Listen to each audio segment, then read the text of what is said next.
Hello. Hopefully you can see me and hear me. I just need to check with the administrators to make sure that's the case. Sounds great. Okay, excellent. I need to get my slides up now. I'm seeing myself and not my slides.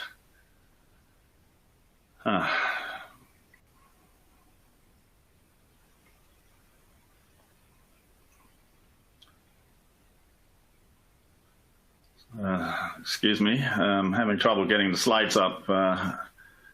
They were on my screen, now they've disappeared. Okay, here they are. So thank you very much to the organizers of this meeting for inviting me to speak. I'm Michael Houghton. I am a professor in the Department of Medical Microbiology and Immunology at the U of A, and I also direct the Li Ka-shing Applied Virology Institute. In that institute, we have a number of vaccine programs, which I won't be discussing today. And we have a large number of programs designed to develop therapeutic drugs for various diseases. Today, I'm going to talk about some of the programs in which we're applying computation-assisted drug discovery and artificial intelligence. So these are collaborative programs. We have our own computational scientists in our institute, and then we collaborate with principal investigators who are either computational scientists themselves or medical people or biologists. So the first one I'd like to discuss with you is a program headed by Jack Tuszynski, who's a prof in physics as well as oncology. And he's been working on a new bladder cancer chemotherapy drug in which he's used computational assisted drug design. His program has been funded variously by Alberta Cancer Foundation, the Allard Foundation, our institute, as well as the Alberta Health Services. So cellular microtubules have been an anti-cancer target for some time, and that is because they're made from tubulin, and microtubules play a key role in cell division and motility. They're comprised of alpha and beta tubulins, proteins, and some existing cancer drugs stabilize or disrupt microtubule structure and hence have an anti-cancer effect. There are numerous tubulin isotypes, and expression varies with cell type. So what Jack Tuszynski has been focusing on is beta-3 tubulin, mainly because its expression is increased in cancer cells relative to other tubulins. And it's been shown that silencing beta-3 tubulin with RNA, silencing RNA, sensitizes cells to anti-tubulin drugs such as paclitaxel, as well as sensitizing cells to DNA binding drugs such as cisplatin and doxorubicin. So targeting beta-3 tubulin is a new target in oncology, and there are no specific drugs targeting beta-3 in the clinic. So what Jack did was to base his drug development work on colchicine. Colchicine is a drug that does target microtubules, and it's known to target the interface of alpha and beta tubulin subunits, and it does effectively inhibit microtubule dynamics and assembly. It has a known safety profile. There are adverse events using it, but it has been approved for gout and familial Mediterranean fever disease. Computationally, he has docked colchicine into beta-2 tubulin on the left. And you can see the colchicine molecule in green with various side chain groups, R1 and R2, as well as the interactions with the cysteine 239 and the tyrosine 200 and the threonine 353 of beta-2 tubulin. And the challenge for his lab was to make a derivative that would better fit the pocket in the interaction with beta-3 tubulin. That's shown on the right. And you can see in beta-3 tubulin, there are amino acid differences with beta-2. And his challenge was to computationally find derivatives of colchicine that will be predicted to be better binders to beta-3.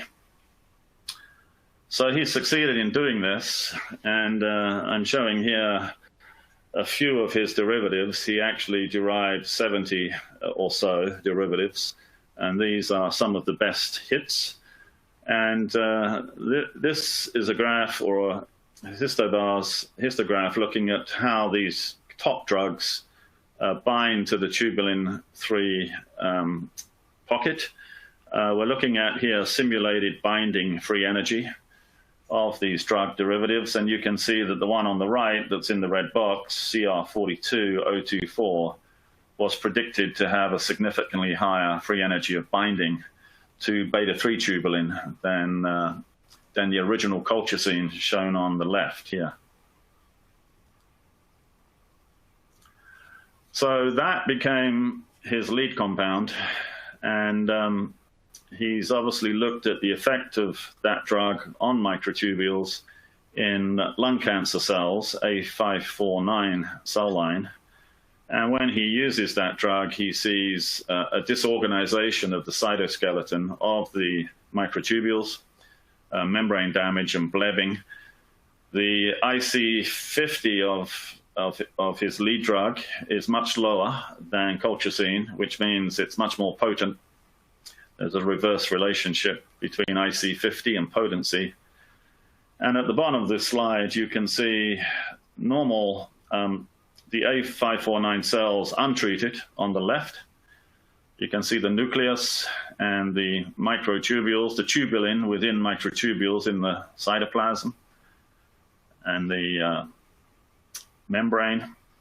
And you can see the effect of adding colchicine, 1 micromolar, to these cells. You see shorter microtubules, and they are disorganized relative to the untreated. And with Jack's lead drug, you see even more potent abnormalities of the microtubules, much shorter and highly disorganized. And so that's good.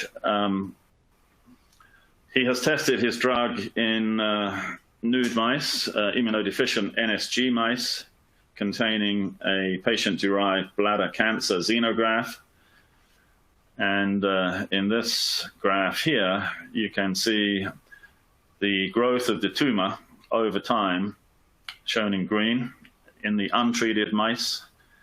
The blue shows the effect of adding gemcitabine and cisplatin to these mice on a regular basis, where you can see the tumor volume is somewhat increases, but is largely controlled.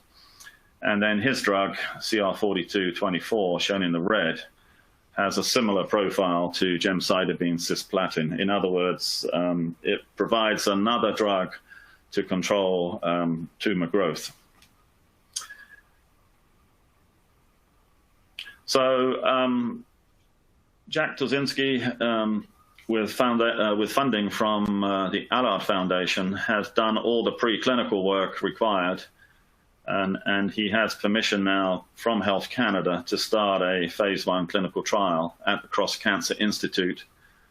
And hopefully COVID will resolve soon enough so that he can start this phase 1 trial in March of this year.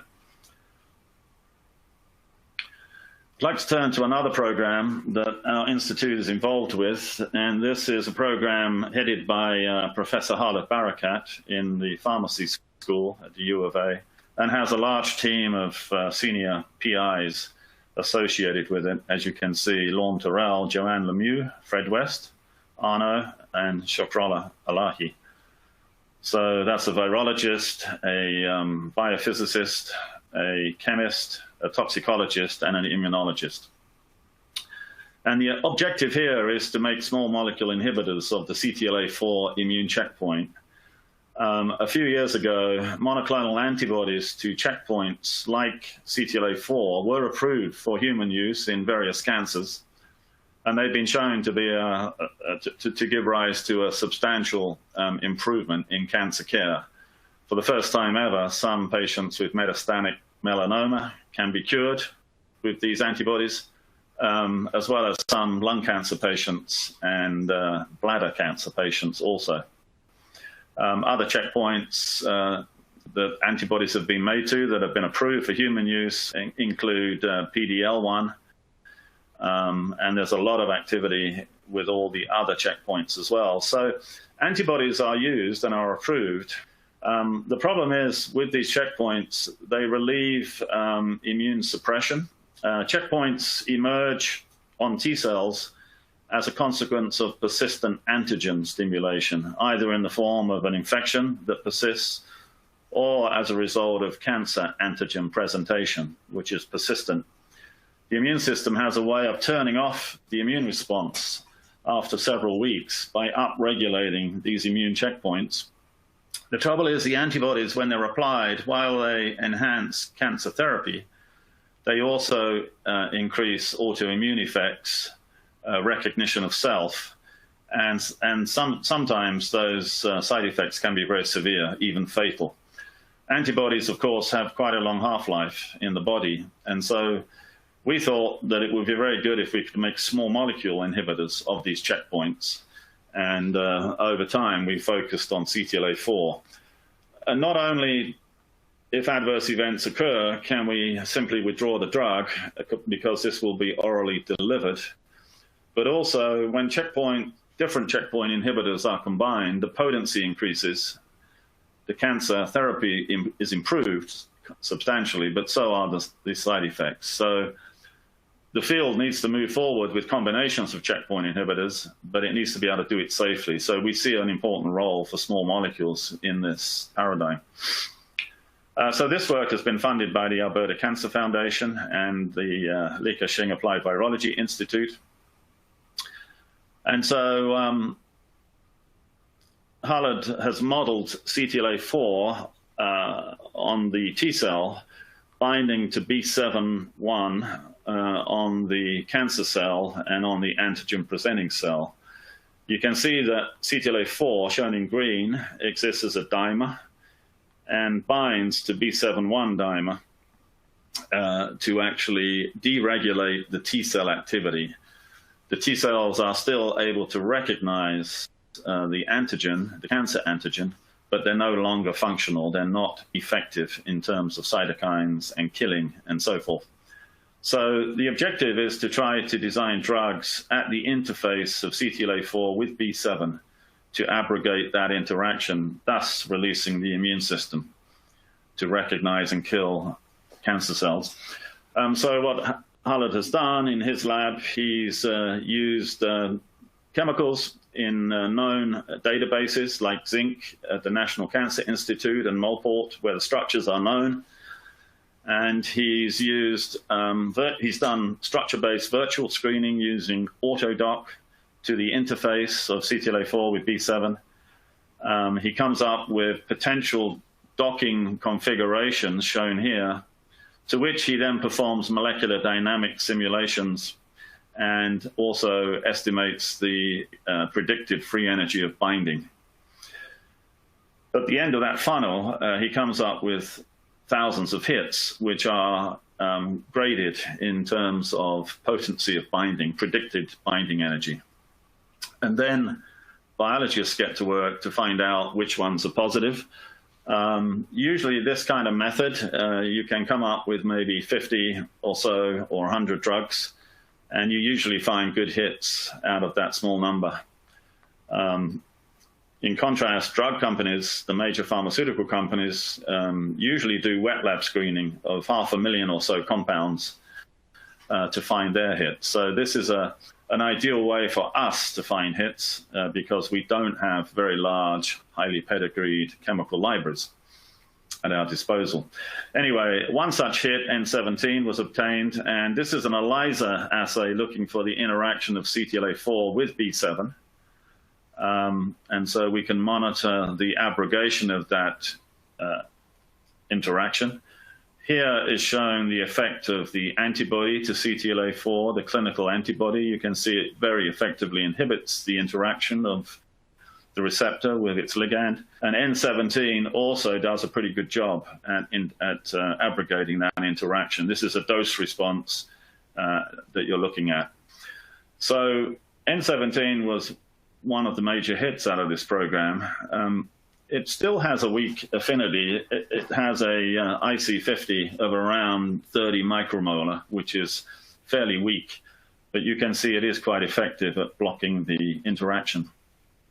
Joanne Lemieux has shown that N17 binds to CTLA-4 using NMR, so we have clear evidence that it is targeting CTLA-4. And also, Joanne in her lab has shown that using thermal shift assays, we can see evidence, clear evidence for the binding of N17 to CTLA-4. You can see a thermal shift of more than 3 degrees in this particular assay. What the team's trying to do now is to get more potent derivatives using chemical synthesis guided with computation. The team's come up with a couple of drugs. Here you can see in red N186 and in green 159. In the ELISA assay, they're both more potent than N17, shown in black. And also you can see in a cell-based assay where one cell has CTLA-4 embedded in the membrane and it's interacting with a cell expressing B7 in its membrane, and there's a reporter system for monitoring that interaction. You can see we're getting some weak activity with these derivatives. It's not as high as we would like, and also there's a strange dose curve. The more we add, the less cell-based activity is observed, and we think that's either a solubility issue of the drug or it's a toxicity issue of the drug. So right now, the team is in the process of hit to lead to try to improve the potency of these hits. But it's looking very promising, I would say. I'd now like to turn to a program where Jack Germandis, a distinguished neurology professor at the U of A, is the lead. And this is a program designed to develop novel therapies against Alzheimer's. Other key people involved are Dr. Tyrell, Dr. Sahu, who's a computational scientist working on this program in our institute, Dr. Neiman, who heads the chemistry group in our institute also. So accumulation of amyloid beta protein, which is a 42 amino acid protein processed out of amyloid precursor protein, builds up in the brain and is considered an early and seminal event in Alzheimer's pathology. Furthermore, microglia cells, which are macrophage-type cells within the central nervous system, within the brain, they have amylin receptors that mediate amyloid beta-evoked inflammation. And so, therefore, amylin receptor antagonists therefore offer an attractive new therapeutic target for intervention in Alzheimer's patients. And Jack's group published a couple of years ago some data showing that synthetic peptides that antagonize the amylin receptor can actually improve memory in a mouse Alzheimer's model. The mouse model is a transgene which overexpresses beta amyloid and develops many of the symptoms seen in humans with Alzheimer's, and is a common animal model. So what he reported in 2019 is that these transgenic mice overexpressing beta amyloid, at 12 months show a marked improvement in memory when the synthetic peptide antagonist, is added to the mice. So this is a water maze, the Morris water maze. The mouse is dropped into a water tank, and the mouse cannot see a platform that when he or she gets on it, obviously they're safe and can get out of the maze. So they cannot see that when they're dropped into the water tank. And so every day for 7 days, they're tested in the water tank for their ability to learn how to get out. And if we look at wild-type mice first, shown in blue, you can see that after 2 days, the mice have learned to get out faster down on day 1. Thereafter, in the next few days, the speed to get out of the maze is about the same. However, if you look at transgenic mice overexpressing beta amyloid, you can see in green that it takes them much longer to figure out how to get out.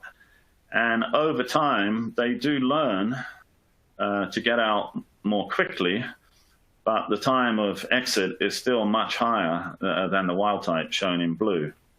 However, when Jack fed these mice or administered the peptide, synthetic peptide, which is an antagonist of the amylin receptor, you get what is shown in purple.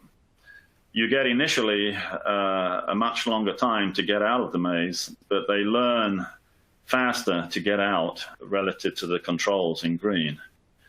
And you can see after several days, they're able to exit almost as fast as the wild-type mice.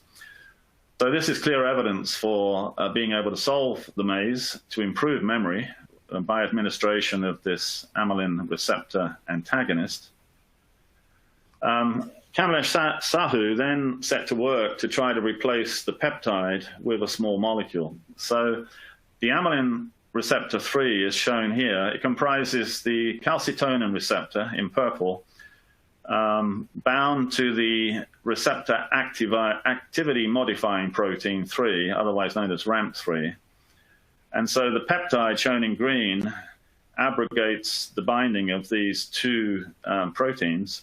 And Kamlesh screened 7 million small molecules in silico for molecules that could bind at the interface of these two proteins and possibly abrogate the action of this receptor.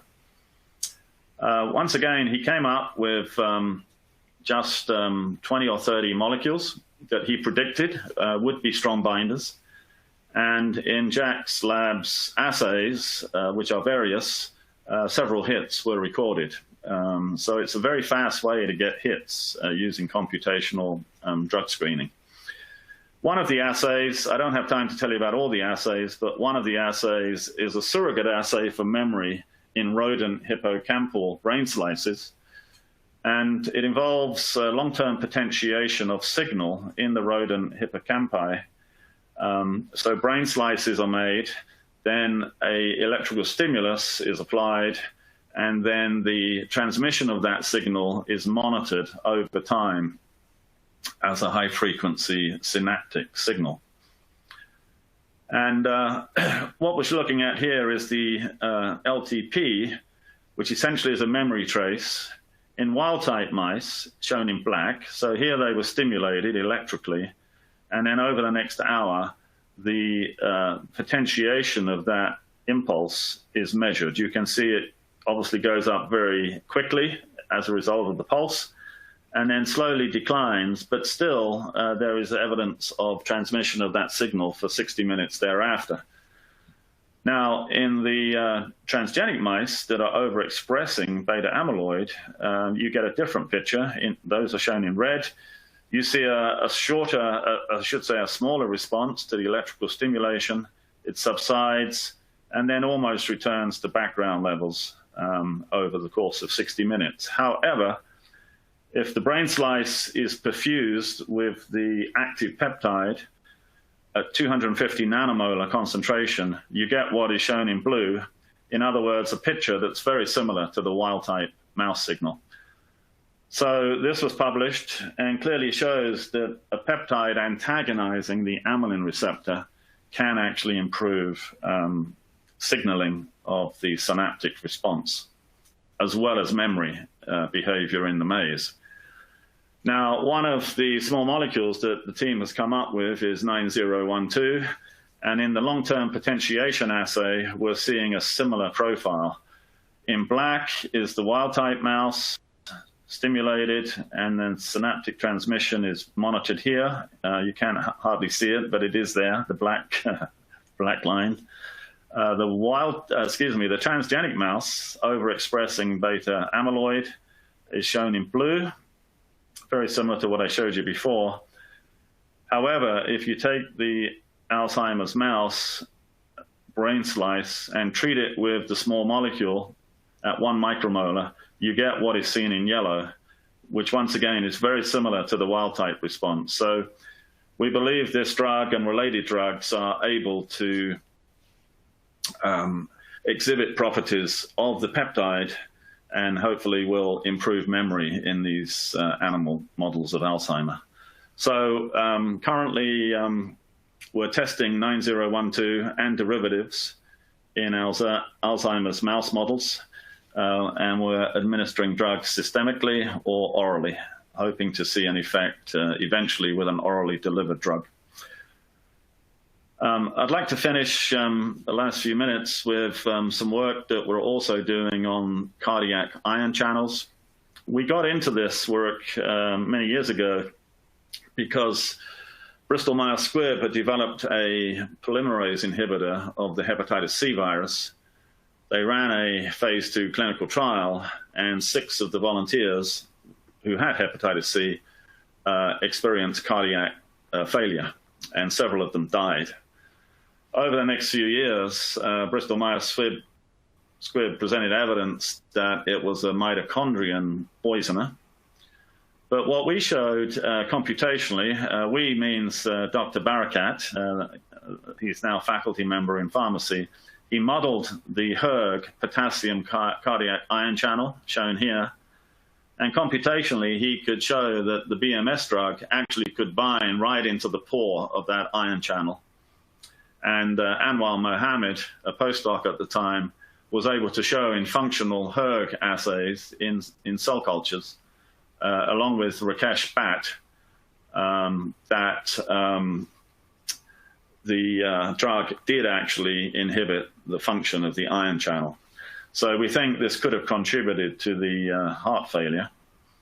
But what this work led to was interactions with Sergei Noskov, who's a prof down at the University of Calgary.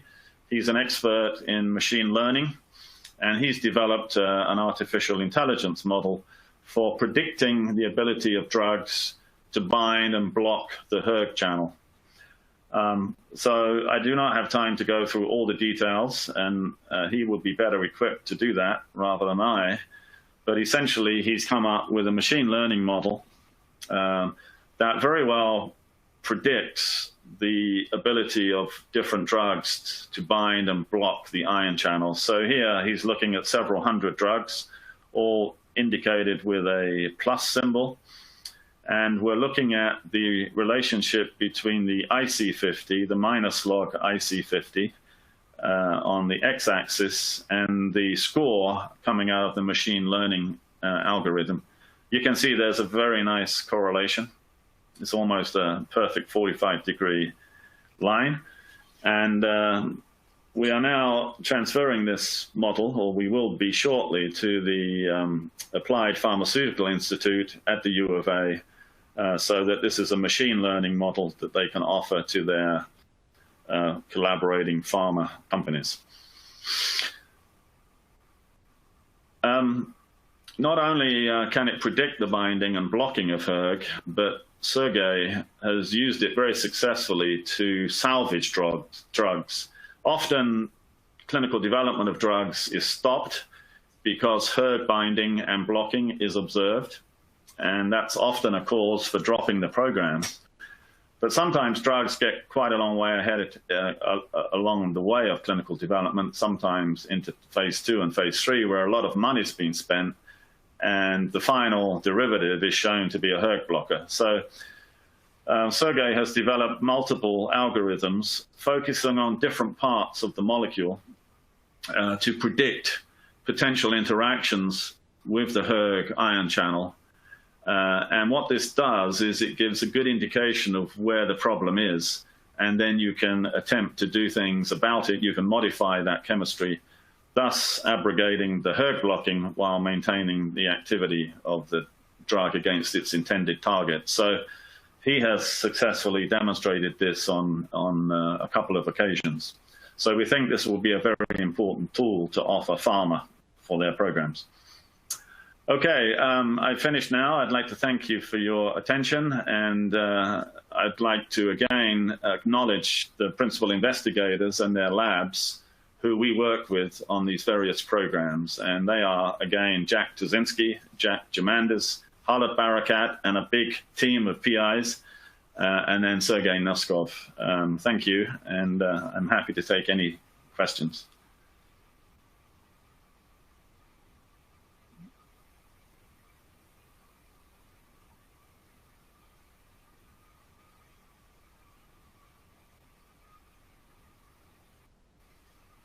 Okay. I understand I've used all the time up, so thank you again.